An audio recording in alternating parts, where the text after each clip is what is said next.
Fala galera, beleza? Aqui é o Matheus Mariotto e seja muito bem-vindo ao Universo da Mecânica. Então, eu tava rodando pelo YouTube esses tempos e me apareceu o seguinte vídeo, cara.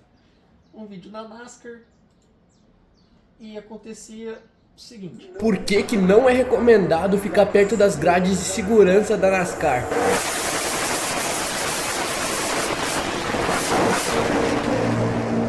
Beleza.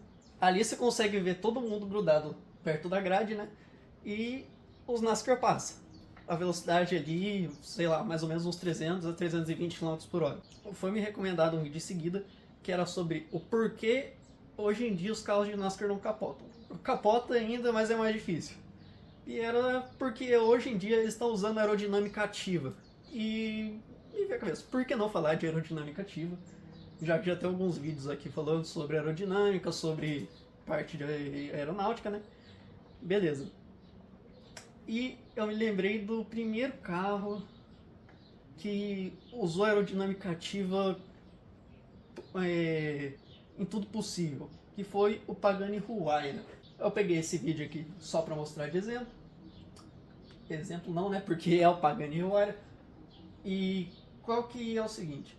Bom, tá vendo que no capô, na parte frontal, ele tem esses flaps e na traseira ele também tem o aerofólio.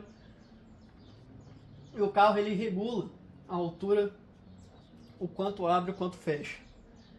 E a cada velocidade ou curva ele vai fazer a regulagem desses flaps aí de acordo com o necessário. E isso é a aerodinâmica ativa. A aerodinâmica por si só é o deslocamento do objeto ao longo do fluido. A aerodinâmica ativa ela leva o nome porque ela se modifica, o formato do corpo, a aerodinâmica do corpo se modifica ao longo do tempo, né? Ele consegue fazer isso, ele tem essa propriedade.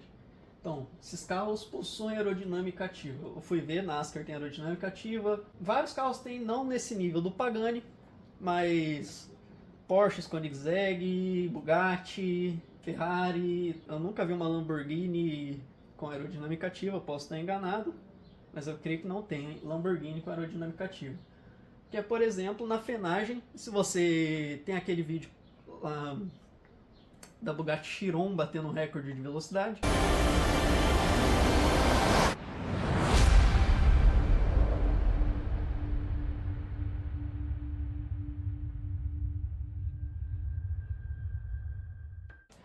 Na frenagem você vê que o aerofólio dela levanta inteiro e se inclina para frente, quase 90 graus. Perpendicular ao ar que está vindo, né? A maioria dos carros usa aerodinâmica ativa só no aerofólio traseiro. O Pagani é interessante e o NASCAR também, porque eles usam ao longo da fuselagem. Então, por exemplo, um tanque de guerra ou qualquer veículo movido com esteira, ele precisa desacelerar uma esteira, acelerar outra para fazer a curva. Então, frear de um lado e acelerar do outro. A aerodinâmica ativa vai fazer mais ou menos isso, no caso do Pagani, para que ele fique mais... a dirigibilidade dele fique melhor e se torne mais preciso nas curvas, tem uma frenagem melhor. Então, por exemplo, se ele for fazer uma curva para a esquerda, ele vai manter os flaps do lado direito abaixados e levantar os do lado esquerdo. Então, a aerodinâmica do carro, o arrasto que ele vai criar, a resistência com o ar, vai frear ele desse lado, enquanto ele vai manter a velocidade do outro. Isso vai ajudar ele na curva, é uma força a mais que ele tem na curva, porque isso vai gerar momento, porque o centro de gravidade do carro está aqui e você vai ter uma força contrária, então vai gerar momento. E, cara, isso daqui é muito interessante porque é muito útil. Então, na frenagem completa, o carro tem que parar em linha reta, ele vai levantar todos. Levantar todos porque aí os dois traseiros levantados no mesmo ângulo, os dois dianteiros levantados no mesmo ângulo. Vai fazer uma frenagem com as mesmas forças em ambos os lados, impedindo que o carro tenda a jogar para algum lado. Diferente na curva, onde aí você quer que o carro vá para obviamente, você quer que um carro vá para algum lado. Aí eu peguei aqui, a aerodinâmica do carro basicamente é isso daqui. O carro está correndo, o ar é forçado para cima, porque o carro vai ocupar o espaço que o ar estava ocupando originalmente, e o carro é pressionado para baixo. Isso é o chamado downforce.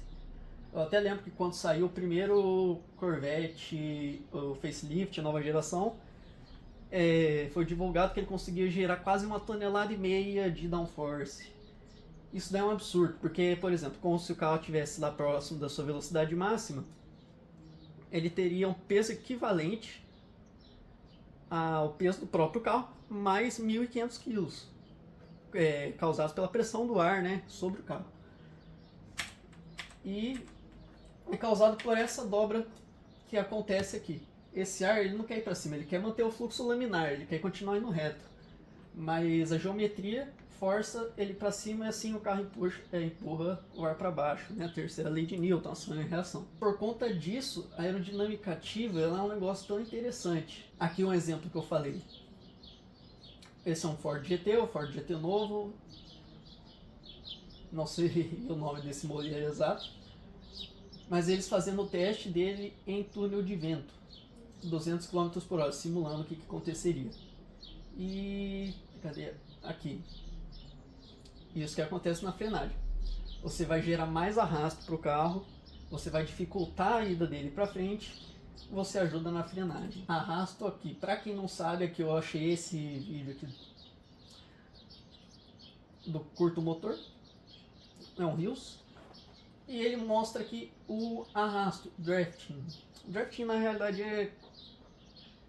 isso aqui é o drafting, é muito usado na NASCAR. O carro gera vácuo, ele gera uma pressão negativa por onde ele passa, porque imagine o seguinte, o carro está se movendo para frente, aqui no caso são 3 Fórmula 1, ele está se movendo para frente, ele estava ocupando um lugar no espaço. Quando ele se move, esse ponto atrás dele tem uma pressão negativa de ar. Não negativa necessariamente, mas uma pressão mais baixa. E aqui você tem um vácuo. E o que o vácuo vai tentar fazer? Puxar tudo para ele, para normalizar a pressão. Na NASCAR isso é muito aproveitado, porque o carro é grande, então quando um carro passa, o outro fica grudado atrás.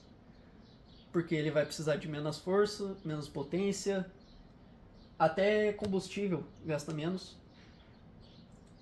Porque ele está justamente aproveitando o vácuo, ele não tem arrasto. O arrasto, bom, ele vai ser a dificuldade que você tem de se mover em determinado fluido, né? E como você tem outro carro na frente fazendo esse serviço por você, e gerando vácuo atrás, imagina, o carro ele corta o ar que está na frente dele e não deixa nada atrás, forma vácuo atrás. O outro carro se aproveita disso. Eu não achei o vídeo do NASCAR usando aerodinâmica ativa de novo, mas ela só serve na NASCAR para evitar capotamento. Os controles são feitos por computador, tudo, vendo a demanda de cada hora, usando sistemas inerciais, né, giroscópio, acelerômetro, essas coisas aí, para saber para que lado o carro está querendo ir. Aí ele consegue levantar um flap em cima ali para tentar manter o carro nivelado. E eu não tenho muito tempo esse vídeo aqui falar de aerodinâmica ativa. O suprassumo para mim da aerodinâmica ativa é o Pagani Huayra. Inclusive Huayra significa Deus do vento de alguma religião aí. Eu não sei dizer, eu vou ter que pesquisar para dizer para vocês, mas foi ideia do próprio senhor Pagani, né? E ele leva esse nome justamente por conta de ter trazido toda essa tecnologia de aerodinâmica ativa com mais ênfase dentro do carro, coisa que nenhum Fórmula 1 usa. A Fórmula 1 usa aerodinâmica ativa só de uma forma, que ela tem a asa traseira e tem a abertura de asa. Eu não sei as regras dentro da Fórmula 1 como funciona para poder fazer a abertura de asa, mas o que acontece? Você tem a asa que mantém a traseira do carro presa no chão, justamente pelo downforce. Quando é permitido fazer a abertura de asa,